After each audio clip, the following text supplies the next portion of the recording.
Entendes o que estás lendo? O podcast que te leva através das páginas da Bíblia, livro por livro, capítulo por capítulo. Uma exposição bíblica emocionante. Aperte os cintos e embarque comigo nesta viagem.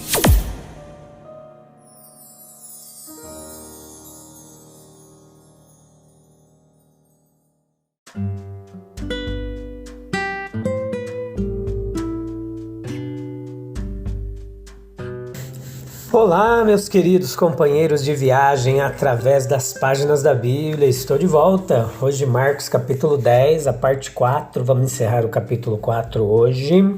E depois a gente vai lá no capítulo 11, onde fala um pouquinho da entrada de Jesus, a entrada triunfal de Jesus em Jerusalém. De algumas igrejas aí chamam de Domingo de Ramos, né? Enfim, a gente vai explicar lá. Mas antes de irmos para lá, a gente hoje vai concluir o pedido dos filhos de Zebedeu aqui, falar mais um pouquinho sobre isso, e também vamos explicar um pouquinho sobre o cego de Bartimeu, o que a gente aprende aqui nessa passagem.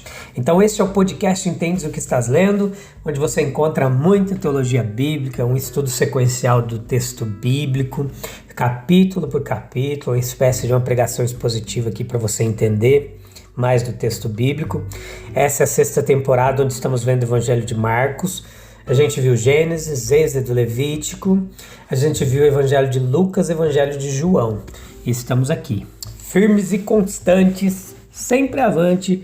E é uma satisfação ter vocês aí conosco, espero que estejam bem. Aí, pessoal animado, uma comunidade que cresce diariamente dos interessados em aprender mais do texto bíblico. Você encontra esse podcast no Spotify, no Anchor, no Deezer, no Listen Notes, no Amazon Music, no Google Podcasts, no Apple, aí também podcasts. Você encontra este fantástico trabalho que Deus tem nos ajudado a continuar trabalhando nele aqui diariamente há cerca de 2 anos, um pouquinho mais, que a gente está aqui trazendo toda essa bagagem de conhecimento bíblico para você.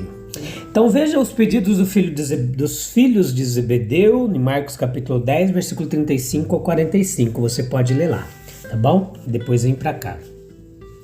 Ao lermos a história do trato de Nosso Senhor com seus discípulos, nós ficamos maravilhados com sua paciência inabalável.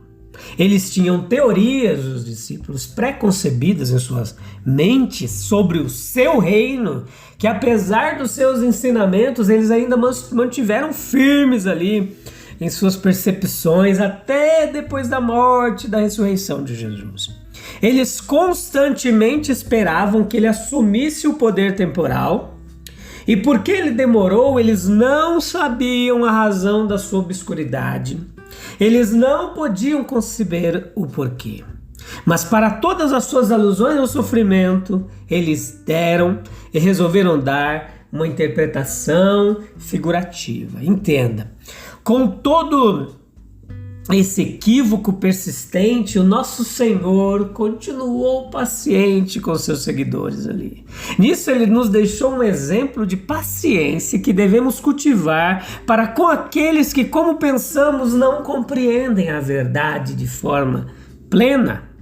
Tiago e João, filhos de Zebedeu, sua mãe Salomé, que era parente próxima de Maria, mãe de Jesus, conforme as tradições antigas nos afirmam, eles mal sabiam o que seria estar à direita e à esquerda de seu Senhor no dia em que se cumpriria a palavra: eu, quando for levantado, todos atrairei a mim.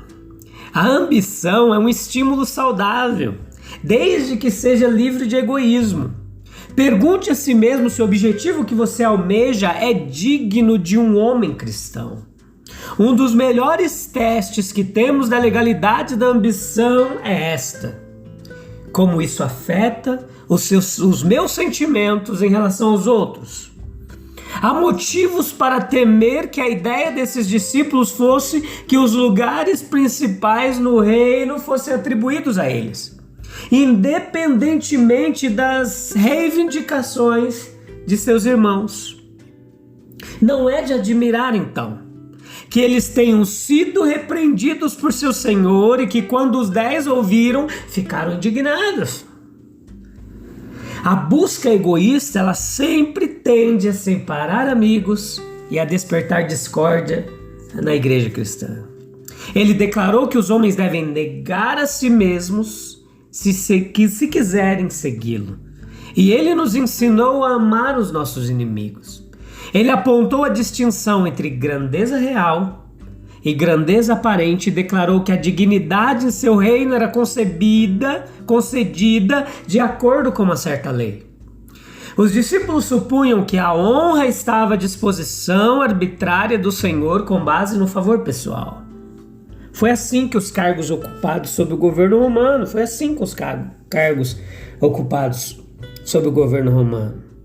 O favor de um imperador pôde nomear Pôncio Pilatos, procurador da Judéia.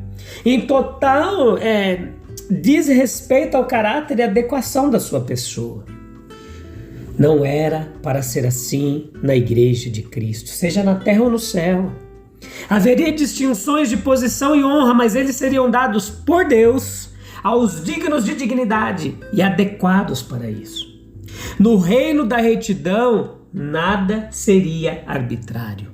Até certo ponto, isso é assim na obtenção do conhecimento.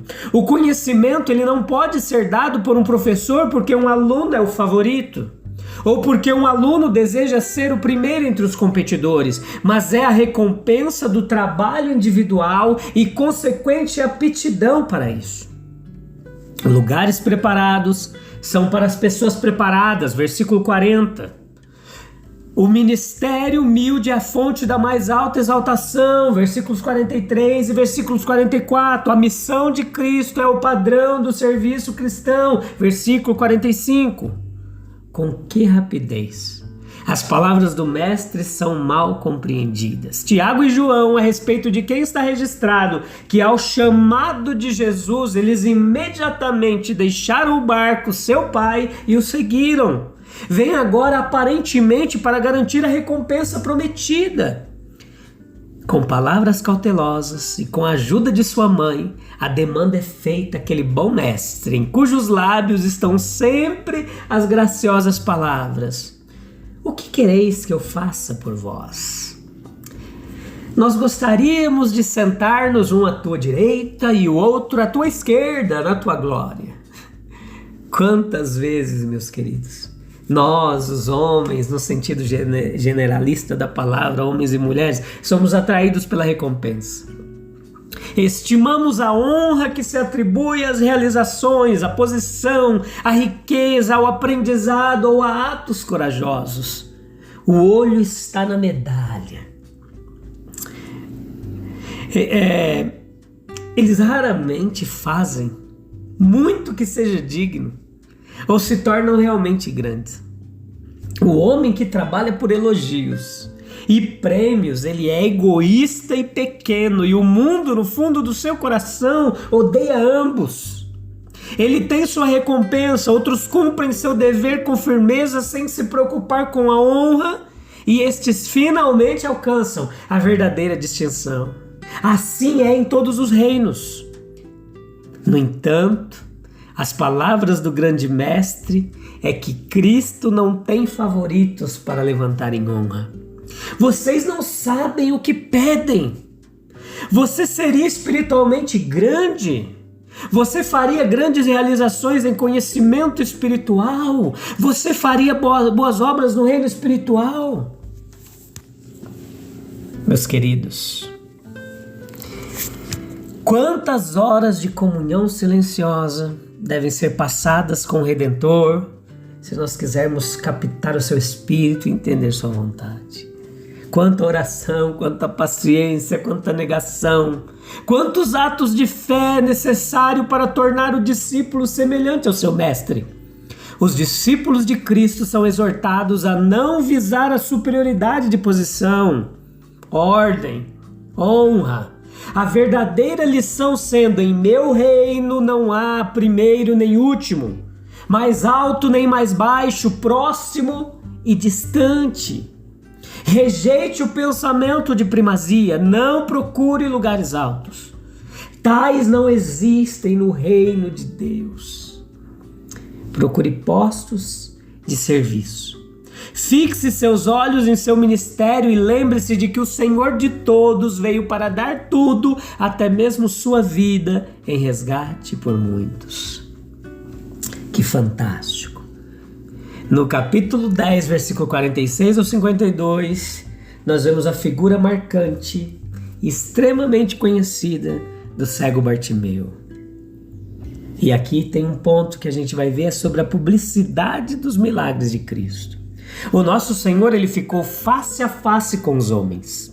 Ele disse com verdade: falei abertamente ao mundo e em segredo não disse nada.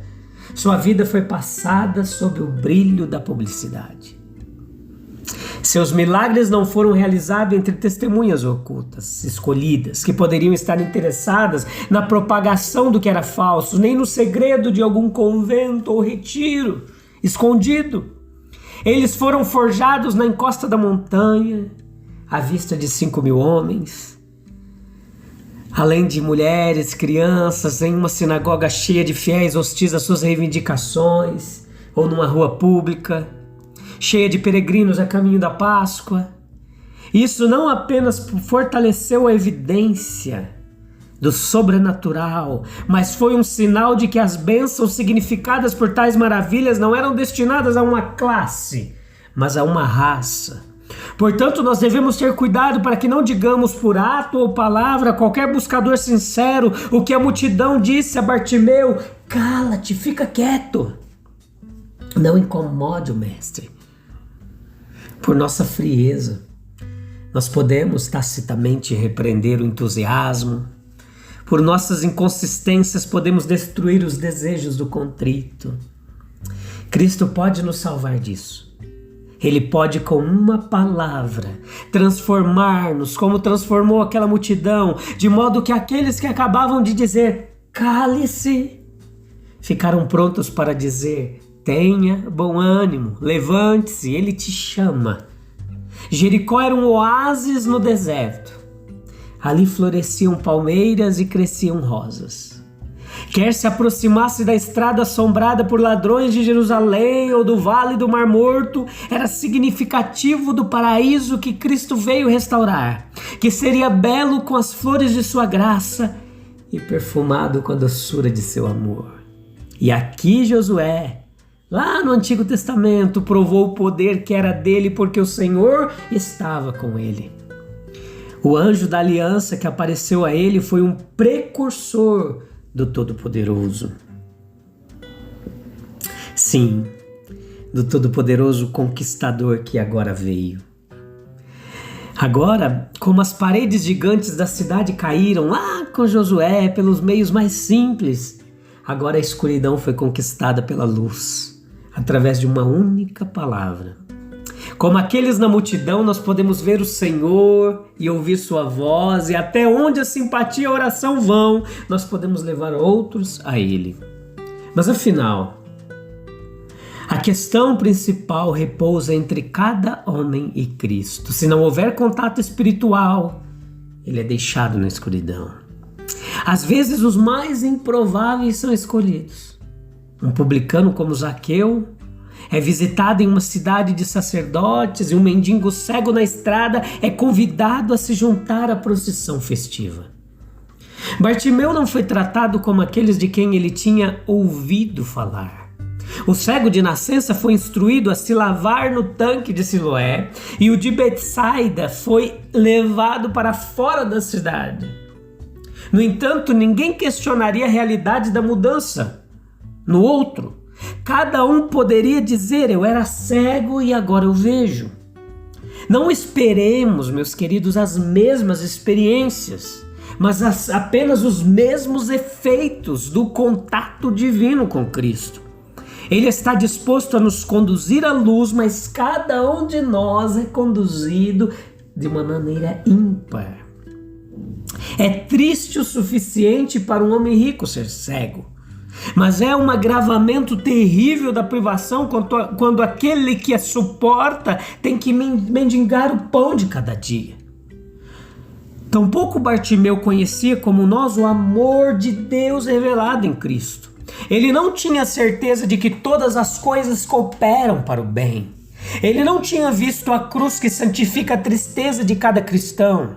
Em sua escuridão ele clamou a luz do mundo e não em vão.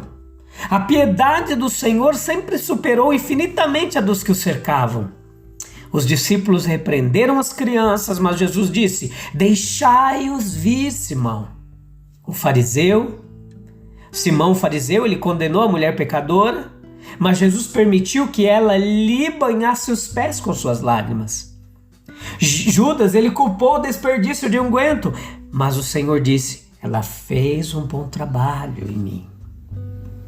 Uma crise havia surgido na vida de Bartimeu, quando uma única resolução faria toda a diferença para o seu futuro. Jesus estava passando e, portanto, estava ao seu alcance, mas ele estava passando, presente contínuo, e, portanto, logo estaria fora de alcance. Tais crises nos parecem inesperadas, mas aquele que conhece o coração, ele vê que eles não são realmente assim. Bartimeu tinha ouvido falar das palavras e obras de Jesus antes disso, e em seus próprios pensamentos ele ponderou sobre eles no escuro da sua cegueira. Então ele estava pronto agora para saudar Jesus como Filho do Homem. À beira da estrada, perto de Jericó, estava sentado um mendigo cego, fazendo seus apelos aos peregrinos que subiam a Jerusalém para assistir à festa. Uma grande multidão acompanhou Jesus ao deixar Jericó a caminho da cidade santa. O andar de muitos pés, o zumbido de muitas vozes chamaram a atenção do sofredor, e ele perguntou o que isso significava. Ao saber que era Jesus de Nazaré, ele, evidentemente tendo algum conhecimento, ele gritou em voz alta: Jesus, filho de Davi, tem misericórdia de mim.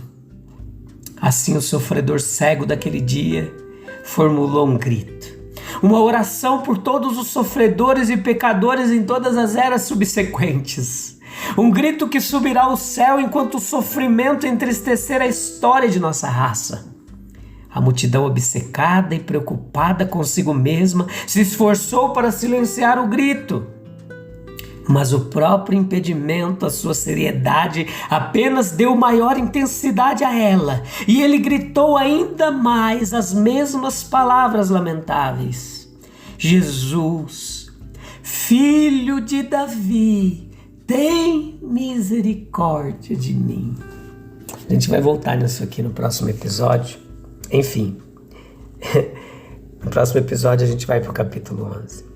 A gente encerra aqui de uma forma fantástica esse capítulo 10. Você está precisando de Jesus? Ele está passando. Não deixe ele passar. Antes dele passar, se agarra a ele e grita com todas as suas forças: Jesus, filho de Davi, eu não aguento mais essa situação. Eu não consigo dar jeito nela, eu não tenho meios, condições, mas tem misericórdia de mim. E ele atenderá o seu pedido, tá bom? A gente volta no próximo episódio, já no capítulo 11. Um abraço, Deus abençoe. Fique com Jesus. Até breve. Tchau, tchau.